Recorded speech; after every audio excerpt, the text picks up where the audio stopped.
I'm Mike Sheridan, and this is The Delve.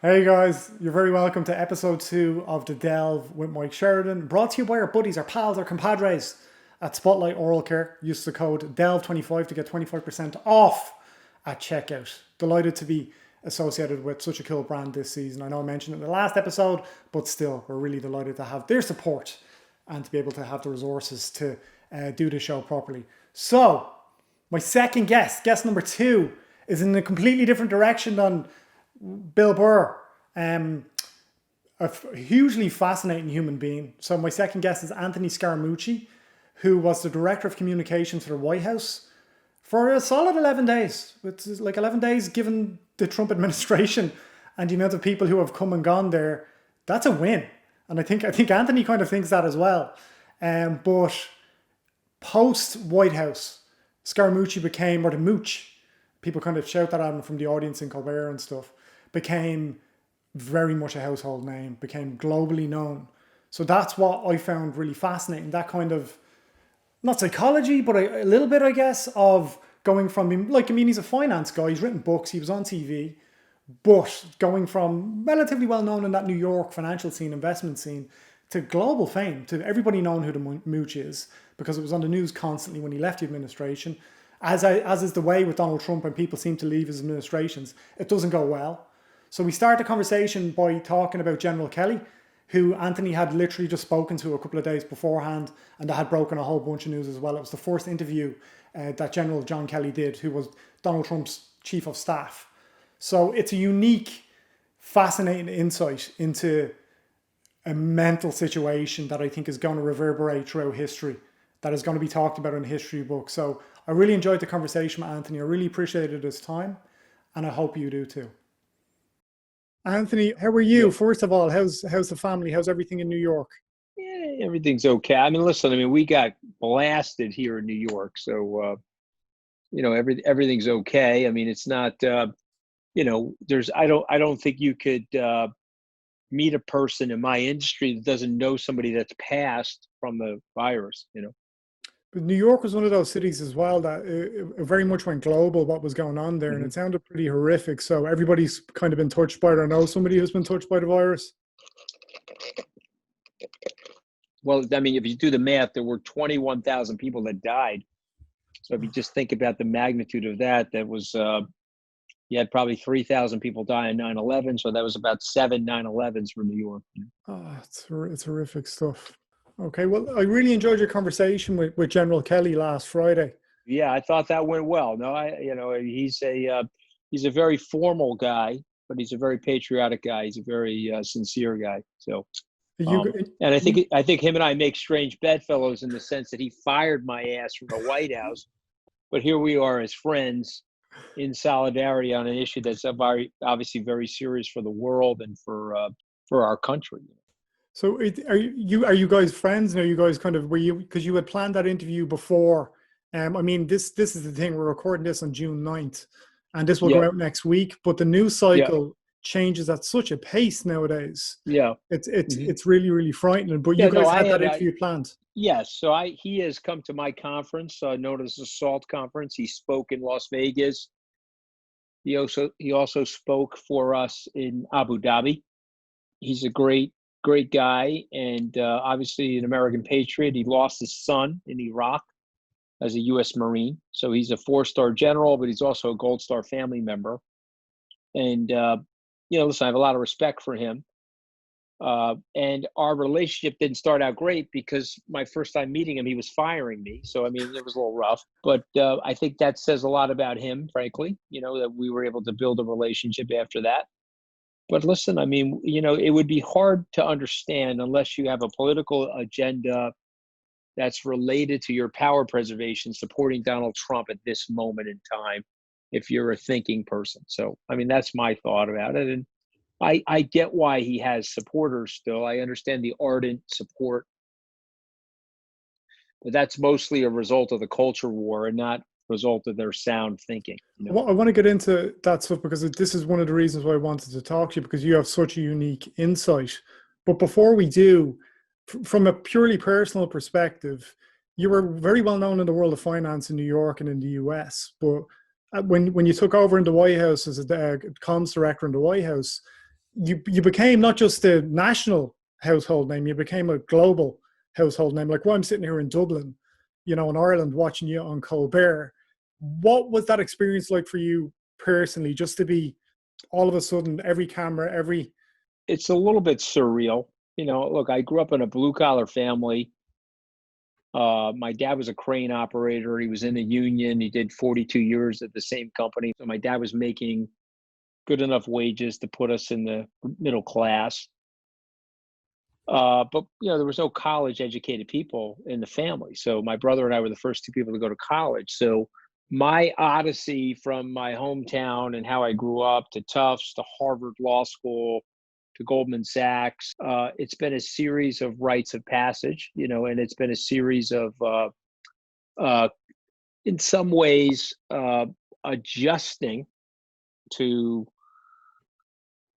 corporate America, adjusting to business America, and then adjusting to political America. One of the things that I did, rightly or wrongly, when I joined Goldman Sachs, I didn't have a big, broad network, Michael. So I went and wrote my first fundraising check to Rudolph Giuliani. He was running for mayor. I was 25. It was 1989. And I wrote him a $250 check, and I went to the fundraiser. Why did I do that? I thought I'd meet rich people there. I thought I would meet people. I could build a network. I could find clients there. And so that's what brought me to doing that, and then I got more and more involved in the fundraising, more and more involved in that political process, which led to a bevy of people that I was able to meet. And so as I was building my businesses and growing them, I left Goldman at age 32, started my first company, sold it by age 37, and then left Lehman Brothers, who eventually bought my company at age 41 to start SkyBridge. It was always somehow connected into politics because that's how I really got into the circle of influence in order to start my businesses. So to go from being a political fundraiser into the spotlight, that was a little eerie, but I had hosted a television show. I had hosted Wall Street Week for the Fox Business Network. I had been a CNBC contributor, so I had some media training and some media experience. Obviously, I did the press conference in the White House. I was only there for 11 days, but I flew Air Force One 3 times, and I did a press conference in the White House. And for me, it was surreal in some ways, but in other ways, oddly, I felt very comfortable because if you and I got to know each other, you'd find that I'm pretty comfortable in my own skin. Warts and all, I'm happy to address my shortcomings. I'm happy to address things I think I'm doing reasonably well at. I don't have that insecurity that people like Donald Trump have, where they're trying to mask over everything and pretend something is true when it isn't, that sort of thing. So how do you think history is going to look at, and this is quite a broad question, I appreciate that, just the last couple of years in particular in that administration, because it feels like, and again, I prefix everything I say here because I'll get shit in the comments as you tend to do. I'm Irish, obviously. I'm not American. But yeah, I don't. Well, I mean, let me give you a piece of advice. Kelly Ann Conway gave me this advice when I joined the White House. Before I went up to meet with the press, I was upstairs in the West Wing in her office, and then you go downstairs to lower press where the press room is. It's actually on top of the old White House swimming pool. But when I was in her office, she took my phones and she said, "Here, give me your phones," and she shut off my notifications. And so I have practiced, and I mean religiously practiced, not looking at the comments. Why look at the comments? There's miscreants, haters, bullies, people that are in their basement. One of the things that the social media enterprises have done is we turned the village idiot that's living in their mother's basement into the global idiot, because they have this platform now in social media. And so why let them infect your brain or your chemistry? And the adage that my grandmother once said, I really try to live by: what other people think of you is none of your business. And just go live your life, And I think it's a big lesson for people that watch your podcast. It's hard to do. I'm not trying to say this in a sanctimonious way. Sure, have I checked them from time to time? Sure. Do I wish I didn't? Absolutely. But if you get into the habit of not doing it, what happens is your mental state goes immeasurably positive. So who cares what they say in the comments? So go ahead, say what the hell you're going to say. Who cares? I was just going to say, it seems like there was no adults left in the room, in that White House administration. But you mentioned Kellyanne Conway there. She's obviously good at what she does. I don't think anybody can take that away from her, but it's almost worse. That's one of the criticisms that you will hear from her. So she, obviously, her husband is very much against Trump. How do you feel about that? How do you think, Kellyanne Conway, who seems to know better, is still in that White House? She's still spinning that yarn. Well, she'll have to. She'll have to answer for that at some point. She'll have to make amends for, maybe she's a very strong Trump acolyte. I think her husband feels that Donald Trump is a cult-like, demagogic-like figure. I think what Trump has done is very upsetting to normal people. You look at what he's doing, you look at his attitude, you look at the bullying, you look at his lack of kindness, the coarseness of the language, the ferocity of the demeaning nature of his personality, and you're like, okay, enough is enough already. When I was working for him, what you do is you try to cling to elements about his policies that you may like, and so what you're doing is you're constantly equivocating. Well, he said XYZ, that's morally deranged, but he's going to do ZYX. So you try to stay with him. It's like this series and pattern of cognitive dissonance. And then at some point, you have to either say to yourself, okay, I'm all in. I'm now over the waterfall with this guy naked in the barrel. Or, hey, you know what? I'm sorry. I can't disavow my personal integrity to say and or do or accept what this guy is doing. And so whether it's Mitt Romney, myself, everybody goes through the same curve. I wrote about this in the Washington Post. It's called the Trump employment syndrome. You start out hating the son of a bitch. He then, it looks like he's going to win the election. You're a Republican, so you're trying to adapt yourself to liking him. And then you end up, holy shit, I was wrong about this guy. I was right in the beginning. And you start disliking him again. And so everybody goes through that. General Kelly, you saw that interview. General Kelly said last week that, most people have a descending relationship with him. Wherever it starts to descend. So in Kellyanne Conway's case, I can't, I like her. She's entitled to her opinion. So we have a country that believes in the First Amendment. But I think he's a systemic danger to our society. And so when you ask me the question, how are people going to look back on this? They're going to look back on it and say, okay, that has happened before. The rich and the haves got stronger and stronger and stronger, and the have-nots got weaker. And the have-nots are the majority. And if you're in a democracy, the have-nots are going to have a voice, and they're going to try to tear at the haves. And Donald Trump represents that. He's the metaphor for the finger in the eye of the elites, for people that feel very dissatisfied by what's going on in the United States. Maybe they feel that way in Ireland. They certainly feel that way in the United Kingdom. And so until policy leaders, politicians get together and figure out a way to reconcile what's going on and come up with the right policies to help the have-nots, you'll have political leaders like Donald Trump and Bernie Sanders and Alexandria Ocasio-Cortez and people that are preying on the anger and the energy of nationalism.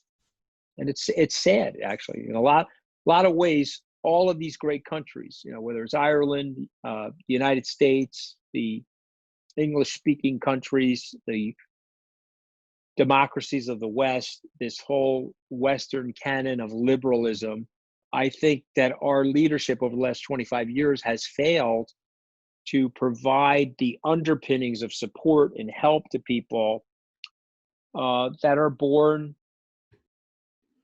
poor or born middle class, and I will tell you this as a kid, because my dad was an hourly worker. We didn't have that feeling 35 years ago. There was an aspirational working class in America. My dad would come home and say, hey, you're going to go to college. You're going to go live the American dream. You see that big house? Someday you and your family are going to live in it, but you got to work, go to school. It'll be there for you. And it's harder now. It's harder. In those areas, it's harder. The school system's been fractured. The budgets have been crushed. The spending is out of whack. There's levels of governmental corruption that I think are pervasive now because these people stay in power forever. And then when you turn the microphone towards them, you say, okay, hey, where is the 15-year plan for America? Ireland. Where's the 25-year plan for infrastructure, jobs training, re-education, and education? What are we doing in the biosciences to prevent the next pandemic? Where's our plan? And in the United States, we have a 2-minute plan. That's to argue with each other during a cable news segment in between the commercials. And that's very, very dangerous. So, and by the way, in the US, don't kid yourself, underlying the racial tension is that economic disparity, because that economic disparity is exacerbating that racial tension. And then, of course, you've got 40 million people unemployed right now, so they've got some time on their hands. They can go out there and start protesting.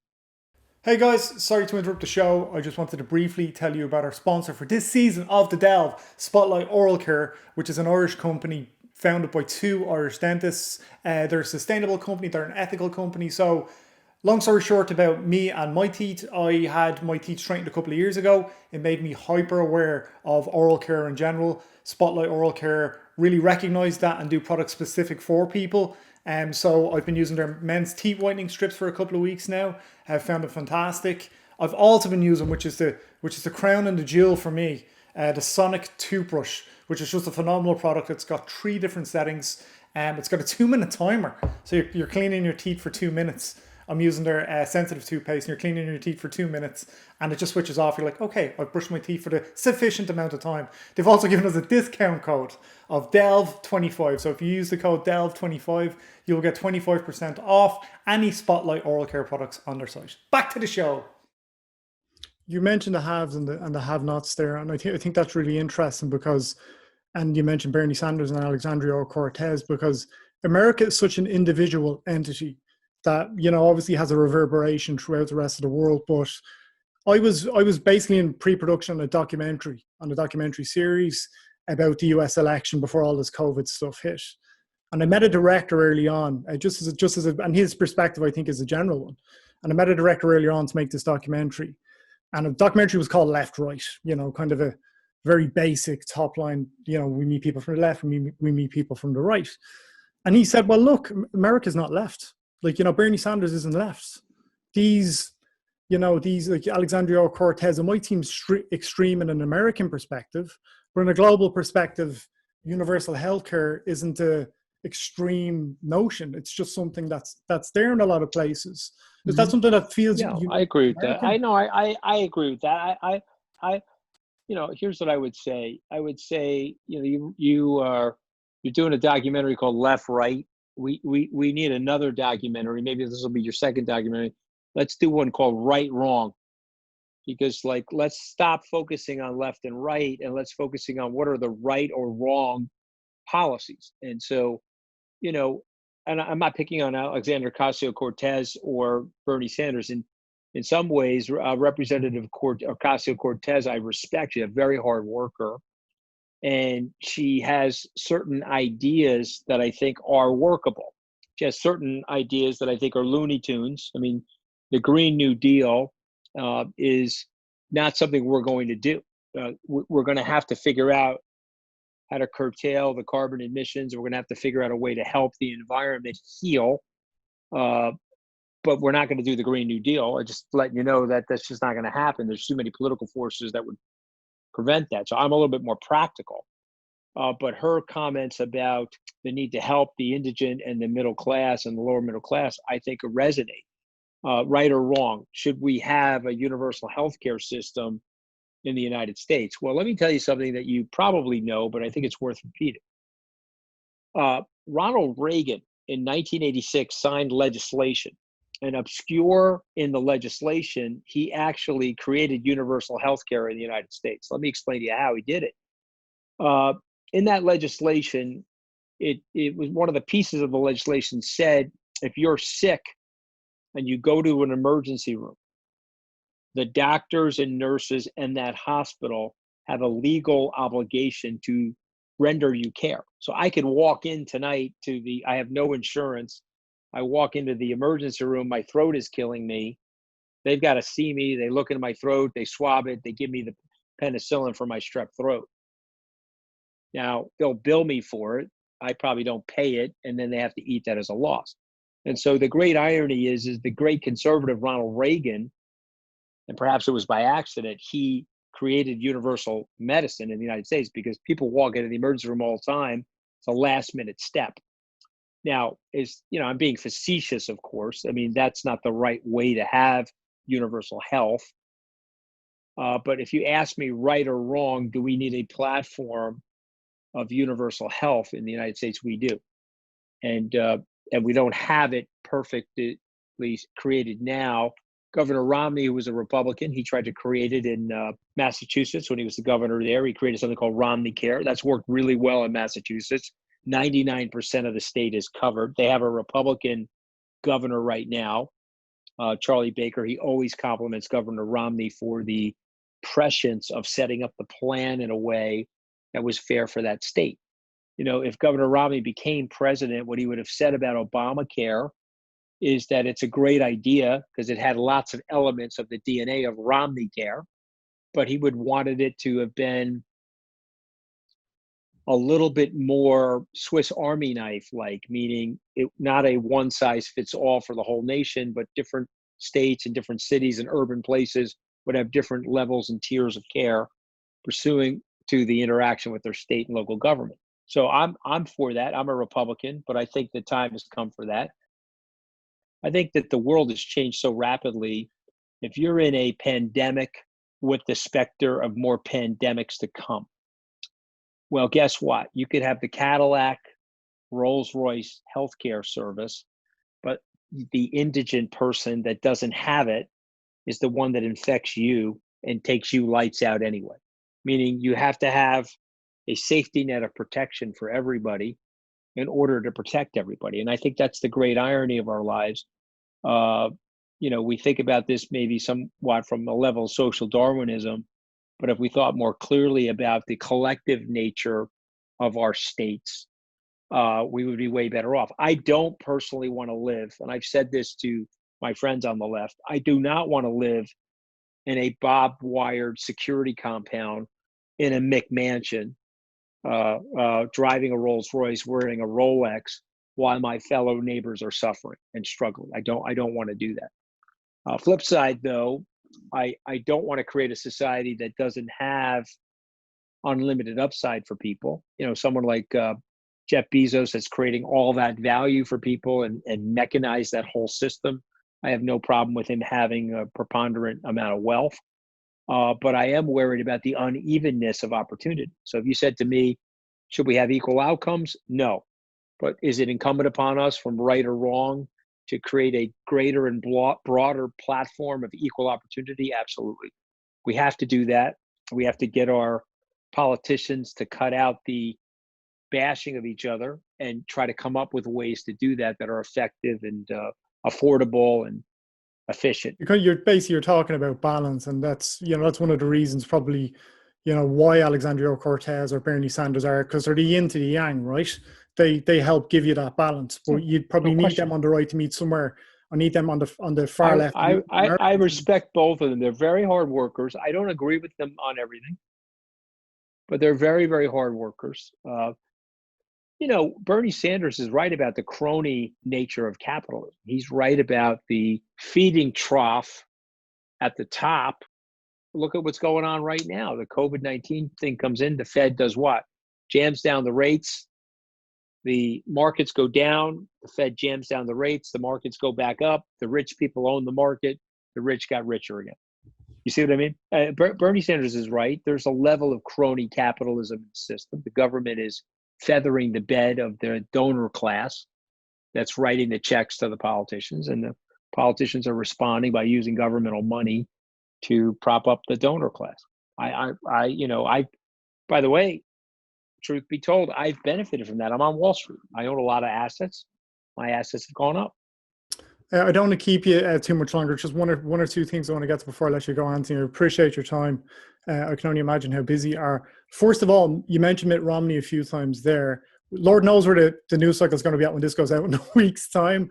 But are you surprised at all about how Mitt Romney has stood up, or how Mitt Romney has acted in the past couple of weeks, and a few months back as well, but in the past couple of weeks in particular? Because you've worked with him before. Well, I'm definitely not surprised. when he voted to convict the president of the United States based on the evidence, I think Governor Romney at 72, 73, I think his attitude is,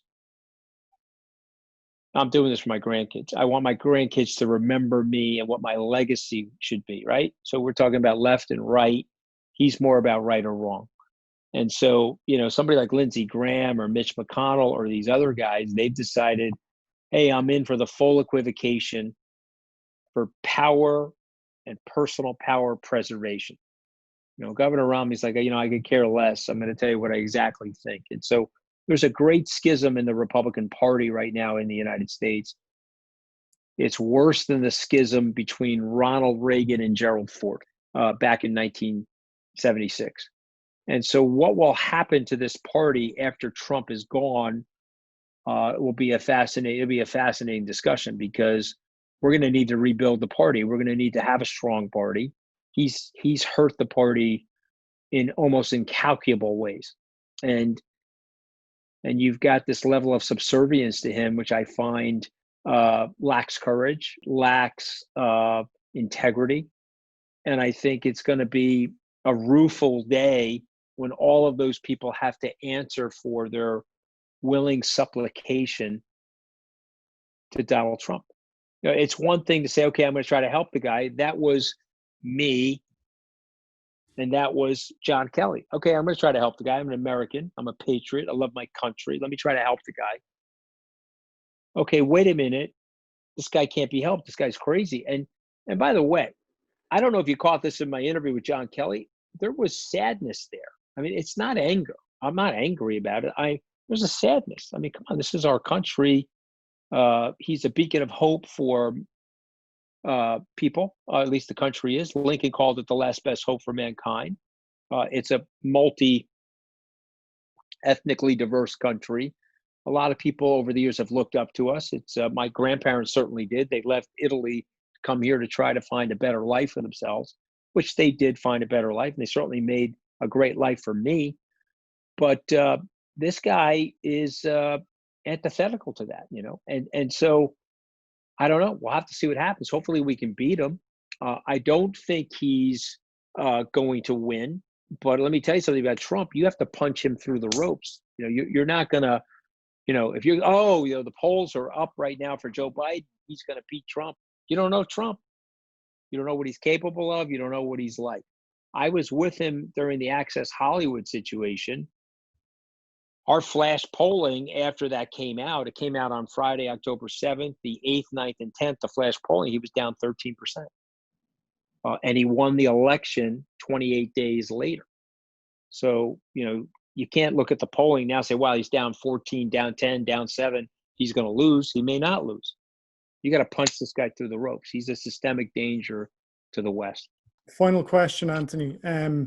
What would another Donald Trump term mean? What would 8 years of Donald Trump mean? Because we're seeing two of his kids, Ivanka and Donald Trump Jr., being mentioned as possible Republican nominees in 2024. Do you think that's what happens and it just becomes this really messed up dynasty? Or